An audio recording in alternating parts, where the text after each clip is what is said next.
Welcome to Black Light Mass Incarceration Show. I am your host, Sierra Cobb. Black Light Mass Incarceration Show is a space that is used to uplift the unheard voices of the criminal and social justice issues that many face today. Thank you for tuning in. I hope you enjoy. Sponsored by Emancipate NC.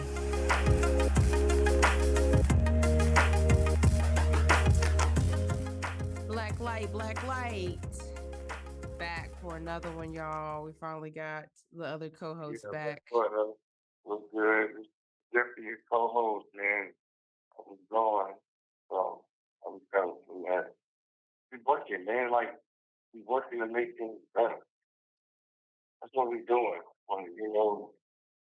The conditions of prison right now is terrible. Just nasty. People would get started, and man, they will find anything to get you out the way when you do something positive, man. They don't like when you try to fight for what's right to make the system be workable for a better change, for a better result in the individual outcome. They don't like stuff like that. You got to understand out there when you be listening things about their stories and their fathers and farming it mentally. You don't want to be divided all the time. We don't want to make a man feel like this stuff really great control. And well, I did 45 days for having a podcast. Like my responsibility show is I got punished for it because I'm expressing what's going on behind the walls. So, I got retaliated on. I didn't do anything.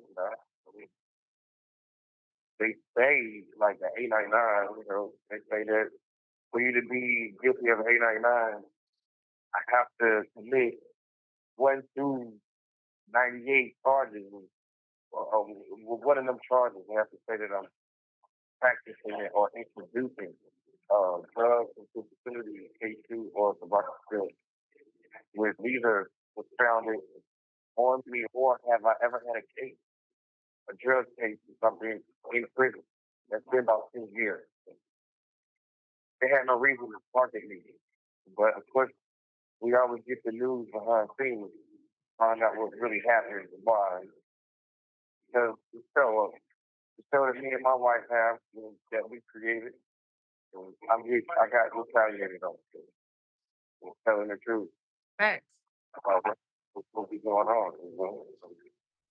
As he said, he lost his appeal, y'all. And I want to remind you that I had collected statements from other people that have experienced the same backlash for speaking out or having family members call.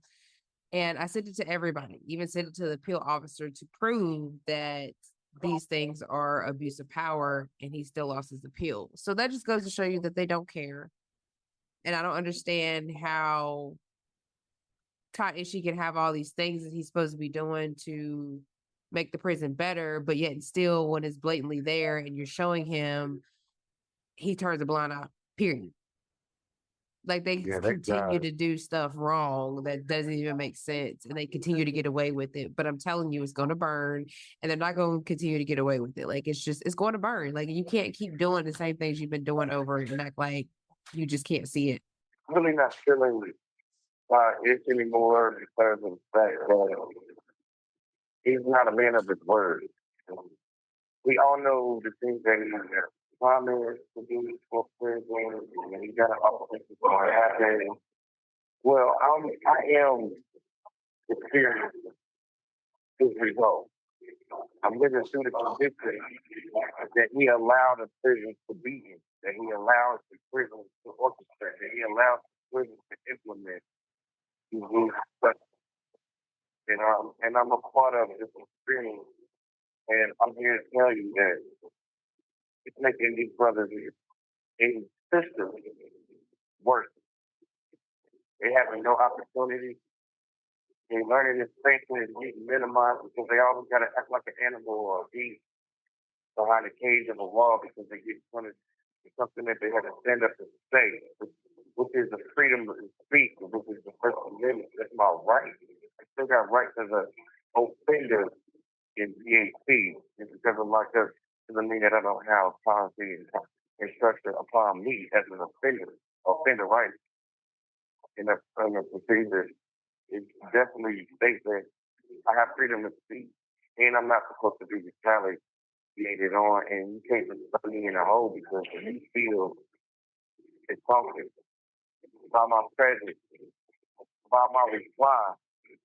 If you call me boy, I'm gonna tell you I'm not a boy, I'm a man. And you lock me up for it, then that's cool and unusual punishment. That's another violation. That's my Eighth Amendment. That's another violation right there. So when these is not taken care of, it's normalized with these CEOs, which I say they're supposed to be some type of mentor, advocate, aka correctional officer. The ones that's in here daily with me, these people gotta deal with me daily. Because they gotta make rounds, they gotta interact, they gotta give me my food. They gotta do the whole nine. By the sergeant sitting in office, by the lieutenant sitting in office, by the captain sitting in office, and the warden sitting in office and don't give two F about what we are and how we are living. They No, want they to think it's implement. funny. They just want to implement. Yeah, they want to watch videos of people fighting. They watch the videos and rewind them over and over of who won the fight or how he got knocked out. It's a joke to them. We just ain't nothing but a show. This is a show. I live on the camera 24 hours a day. No privacy, no nothing but myself. And there's still a window on that where they have to come check on me supposedly every 30 minutes to an hour, supposedly. And that's what's going on, man. This is live and direct, man. I'm out here right now in the day room around real live brothers in here that's been down for 20, 30 years, life sentences, and things like that. People in here not guilty like me, innocent. People that's fighting for their rights right now. I might find a couple of few right now that's see what's going on, man. Yeah, let You them know, talk. man. Let them talk to the audience. Yeah, I gotta walk. I gotta walk around. Let me see. Hey, Zay. Yeah, we got one of the partners, one of the brothers in here. We call him Zay. And I'm gonna let him introduce his own himself. So he's a fly brother. He's been down. He's a fly brother. I mean, the brother Zay that came a long way. He also came to prison with the right mind frame. And I'm kind of proud of him because he keeps himself together and out of the BS that's in prison. But I'm gonna let the brother, here you go, brother. We just letting y'all know that just because people is incarcerated don't mean that they don't have goals they're trying to reach. You know what I'm saying? And we're working every day, we're striving every day. Well, not everybody, but certain people are working on their mental, their physical, and their spiritual aspect, and every day trying to reach a new height in life. Yeah. I was listening to the Steve Harvey morning. Yeah. So every morning. Do they mind if I talk to you? Listen, I'll be blow it up. Listen, I'm listening to the Steve Harvey morning show. Come on, yeah. Steve Harvey says, they say, with new levels of life, there's a new devil. You get what I'm saying? Yeah. Basically, it's looking at adversity as a challenge and not a problem. You know what I'm saying? If you are going through adversity, however, whatever Most High y'all pray to, He gave you that challenge because He knew that you was equipped in life for it. Right. You get what I'm saying? So us being incarcerated, certain people come to prison with the wrong aspect of it, as in like, man, it's over, but really it's just a new challenge for you in life, for you to endure. You know what I'm saying? Yeah. We got to take this as an opportunity. You got to always look at how they say it, the brighter side. Me myself, I looked at it as the brighter side of the situation to use this wisely. You know what I'm saying? Educate myself. What kind of people your name? Oh, Isaiah Santrell. That's my government name. I'm from Harnett County. I've been locked up 4 years. I've only been in prison like 128. I came to April 21st. Right. I came to prison April 21st for a murder charge. 16 to 21 years. Right. You know what I'm saying? Just fresh on your bed. Fresh on the door. So how you really feel having that time? About having that time. I'm looking at it as in like an opportunity to get everything together. Right. You get what I'm saying? Like, you're gonna take this 16 and drop in you. Oh yeah, I'm gonna take this 16 and come back and make it seem like it was just vacation. No, like a new life rehearsal. Yeah, oh man, I like a new life rehearsal. Because first off, life is never an ending thing. We make history every day in life. Right. You know what I'm saying? We make history every day in life. You know what I'm saying? We make history every day in life. So it was just a rehearsal. Guess what they said? Guess what? I read a lot too. I had a struggle with reading because I didn't do it right. But once I knew that just become a habit of reading, you will become better at it. You seen the list I gave you, how I go on the dictionary, Malcolm X is my big brother. I remember I watched the Malcolm X movie when I was like 10 years old. He went to prison. One of the first things he did, he started going to the library and he had grabbed a dictionary. He went from A to the dictionary and learned all the words. So I'd be doing that in the room, getting my mental right. I meditate and I pray. But this is what they asked us called an interview. The interview asked Thomas Edison. He said, "Why?" I don't think Richard. Oh no, but said Thomas Edison, "Why haven't you switched with the light bulb, knowing that you failed over 3,000 times?" He said, "I haven't failed once. I just found 3,000 ways that it don't work. That means I just got to look for the other ways that work." Well, people don't get stuff like that. They understand, like, this is just to do rehearsing in life for me to make it better. You just got to find it. Yeah, that's all it is. Yeah. Matter of fact, I got a new business venture right now. My mother and them, they LPNs and meds. I'm trying to see if they can open up all their own home health care. You know what I'm saying? Medical care. Home care nurses. Yeah, home care nurses.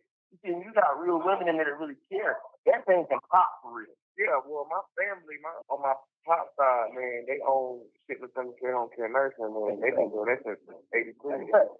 Yeah, I'm just looking on the way to go rich. And look, that's the goal in life. You gotta use the rich and the wealth positively. We don't. See, y'all, you don't get this anywhere else. Like live in the building, walking around in the block, getting live interviews. Only Black Light do this, y'all. Only Black Light can do this. You hear me? But yeah, I don't know if you really heard, Jeff speaking of the situation, but the same situation that I had came on here and done a few podcasts about the abuse of power and how the upper head management seems to just act as if that's not going on. You know what I'm saying? Just turning their ears and eyes off of everything. Like, I don't get it. It's not just abuse of power, it's other things going on.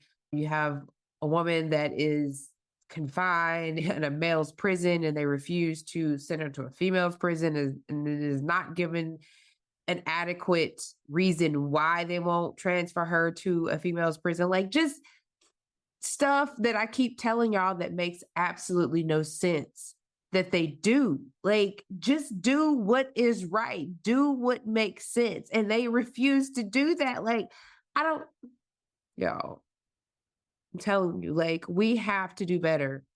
We have to band together to get these people to understand that you cannot treat them like that. They do not deserve to be neglected, abandoned, treated like they're not worth anything, to be confined, isolated. They do not deserve that. You know what I'm saying? And I don't understand why we feel like they can get away with that. Period. Like, I'm telling you. Anyway, here they go. They back, y'all. I was just talking to Black Light while, y'all were calling back. Yeah, so that was Zay, man.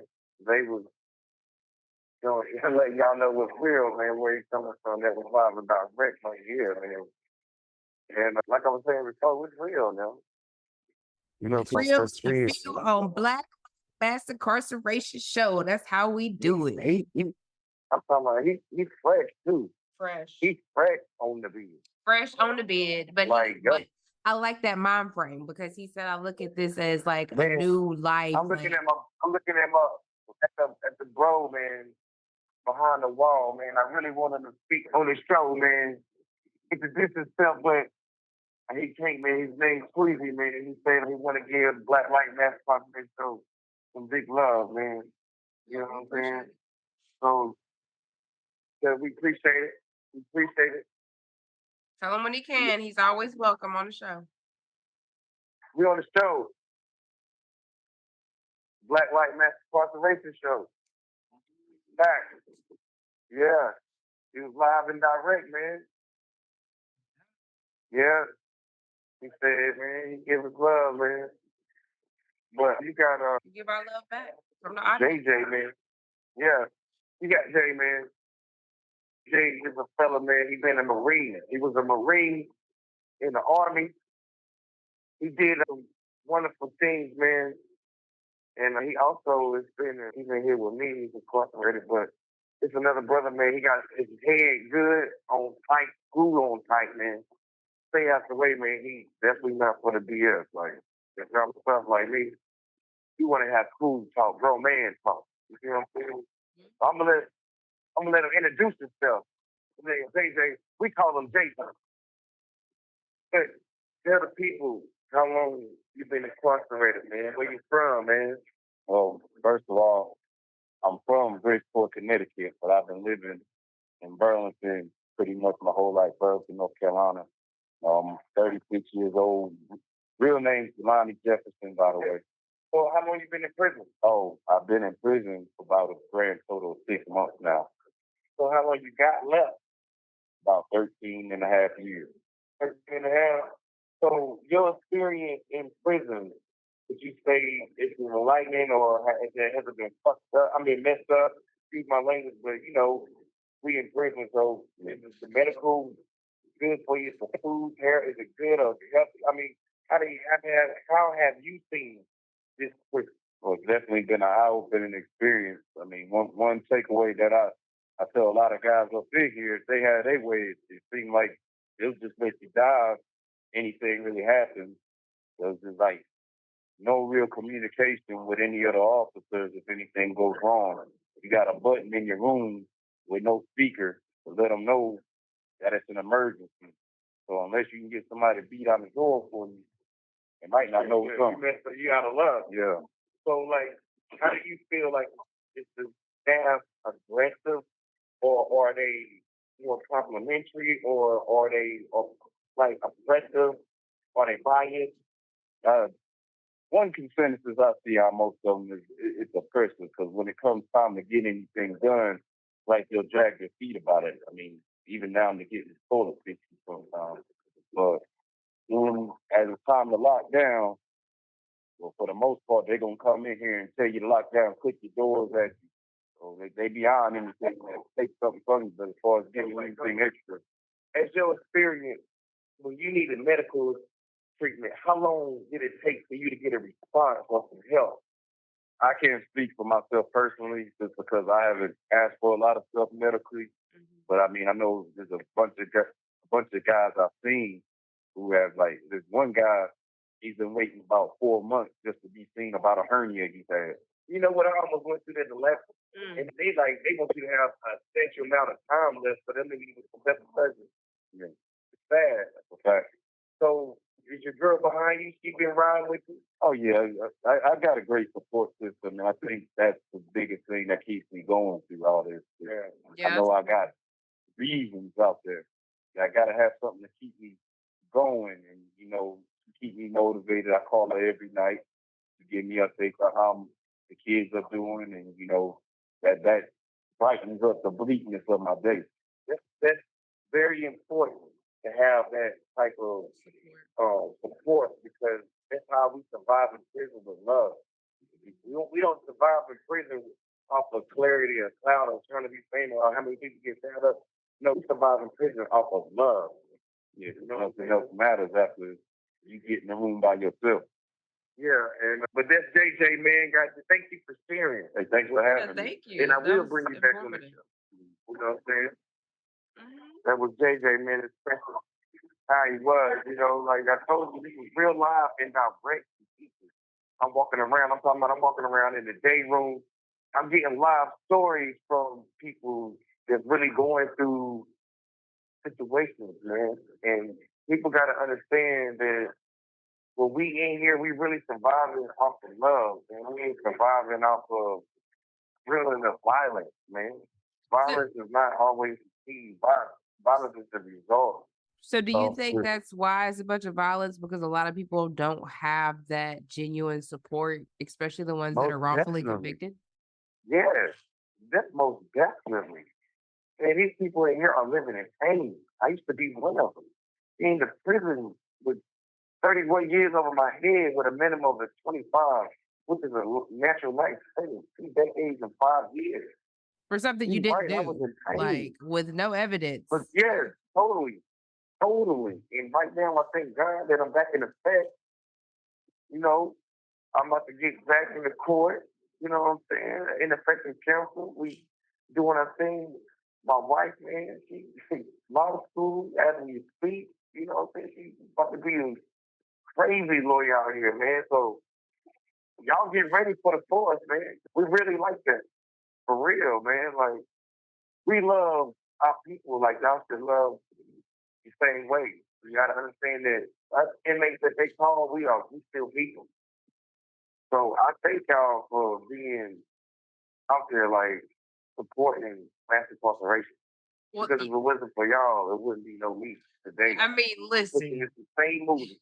these Black Light supporters is real live, and I am thankful for every single one that has downloaded this show. We're just now about to make it to a year, and the numbers is moving, and I couldn't do it without y'all. Like, we would Crazy. not be here without Yeah, y'all. crazy. We appreciate that you So y'all pick appreciate the y'all phones content up, that we man. bring. Get involved. Yeah. Continue to send mail. Get involved. Pick y'all phones up, man. 336, man. 430 28 83. And express y'all feelings on how y'all feel about the conditions of how things being handled from the world to here. Because I'm giving you the latest of what's behind the walls in here. So do me a favor and tell me what's going on out there. Call me, man. Call the Black Light. Call me, the Sierra, man, and let us know what the business is. Because I know y'all listening. It's just steady downloading. So pick up the phone and call the Black Light Incarceration Show. You will be pre-recorded. We will add you to the show so your phone call will be heard. And you know our episodes drop every Thursday. So don't play with it. Help us. You know what I'm saying? We encourage y'all to step with the movement of what we're doing with the holistic health and holistic legal aid services out here. We're trying to develop more. For people that's interested into the holistic mental health, please feel free to get with us because that's the Caravan movement. Man, that's what we're doing. We also doing legal aid service, trying to get the post-conviction movement into a play around my way and around any other state that needs help with post-conviction services, man. So anybody that involuntarily want to be interns or trying to get your cloud up a little bit or trying to get your practice up, man, hit us up. Let us know. And we have a place to direct you so you can get to work and help us make a change. So anybody out there, man, is looking for board jobs for board of directors, man, hit us up, man. We got a nonprofit for you to join. Because if you with holistic mental health and a holistic legal aid service, so we can help people get out of prison and help people get a regulation on the mental, man. That's the most powerful thing ever, man. We gotta have a good mental in order for us to stay steady and be ready for the good fight. So man, if y'all can hear what I'm saying, you gotta go ahead and contact me. Stay tuned with us, continue to write us. Sierra, it's gonna be at your hearing, man. So she can y'all gotta help her make a difference too because she out here is moving, man. Talking about pushing the pole with the sign on it saying free my people. And y'all got to Basically, tighten up, man. basically, Yes. like, no lie. I'm funny to you, babe. Ain't no lie. You hear me? There's no lie. All facts. Yes, yes, man. Definitely, you know, I show Black Light, man. I want to give y'all a special treat today, man. On my first day back on the show, man. We got live direct footage, man. To let y'all see what's going on, how far we take it. We just ain't no competition. We don't just talk. We actually are in the movement. We actually do it. what y'all want to hear, live footage from people, real people. You know what I'm saying? This Really is what we going through a do. struggle. You know what I mean? This Like, what this we is what we do. do. For real. We expose the truth, man. You let the truth be known. You ain't gotta sit here and be like, oh man, I wonder how they get treated. Well, just go tap one of them shows on the site, man, and I listen to it. And then it will tell you what's going on. It will let you know what's going on, man. Yes, man, let y'all know what's going on, man. Y'all, we on I YouTube, need y'all so feedback, man. don't forget to like, Yeah. subscribe, and share because we are on YouTube. You know, we can do more Well, live videos like this. You know, I always got a live interview coming from on the outside. So please, y'all, get the algorithms up, like, subscribe, and share. We all about trying to free our people and make things better for real. Real talk. yeah, we do need that. We do need that support. Because having a powerful movement will help a lot. But to make a big difference, man. Because some of these wardens are not running these prisons correctly. And these public defenders, man, they're getting overwhelmed with these cases. Because I'm not about to shame public defenders. Because it's a tough job. It's really a tough job to sit here and got 100 or some cases.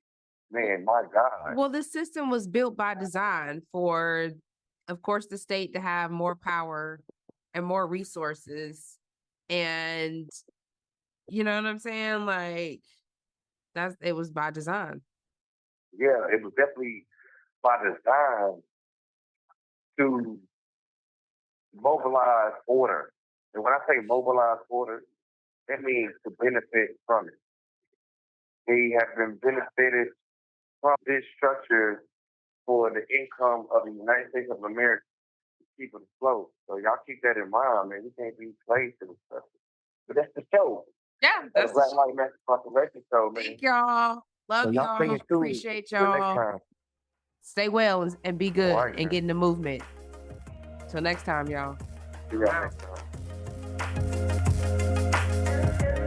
So thank you again for tuning in. I hope you enjoyed today's show. Your host, Sierra Cobb. Take care.